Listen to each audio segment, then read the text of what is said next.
Ketua KPU dan Ketua Mahkamah Konstitusi terbukti melanggar kode etik dalam pencalonan Gibran sebagai calon wakil presiden. Namun sayangnya pelanggaran etika itu tidak berdampak pada keikutsertaan Gibran di Pilpres 2024.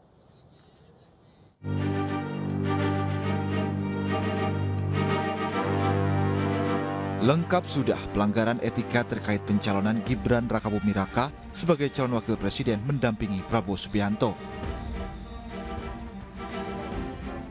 Terbaru, Dewan Kehormatan Penyelenggara Pemilu menyatakan Ketua KPU RI Hasyim Asy'ari melanggar kode etik. Hasyim dinyatakan bersalah karena telah mengubah peraturan KPU untuk menerima pencalonan Gibran tanpa berkonsultasi dengan DPR yang saat itu disebut sedang menjalani masa reses.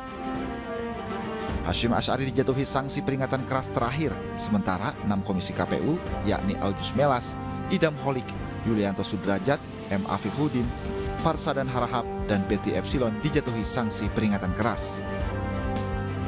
Namun demikian, putusan DKPP ini tidak memengaruhi pencalonan Gibran sebagai calon wakil presiden. Calon wakil presiden nomor urut 3 Mahfud MD mengatakan KPU sudah berkali-kali melakukan kesalahan. Mahfud mencatat Ketua KPU Hasyim Asy'ari telah 2 kali melakukan kesalahan dan hanya diberikan sanksi peringatan keras. Hasyim Asy'ari bersalah, yang lain juga bersalah. Ingat, KPU ini sudah berkali-kali melakukan pelanggaran. Sudah berkali-kali.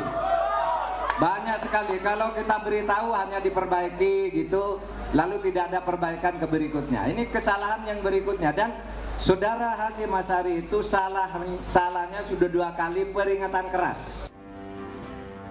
Sementara itu, calon wakil presiden nomor urut 1 Muhaimin Iskandar berpandangan pelanggaran etik yang dilakukan Ketua Hasyim Asy'ari dan komisioner KPU lain dianggap sebagai catatan hitam. Caimin pun berharap ada tindakan yang bisa membuat bangsa ini bangga dengan mengedepankan etika. Ini catatan hitam yang saya kira menjadi keprihatinan nasional. Semoga ada langkah-langkah yang membuat kita sebagai bangsa percaya diri dan mengedepankan etika.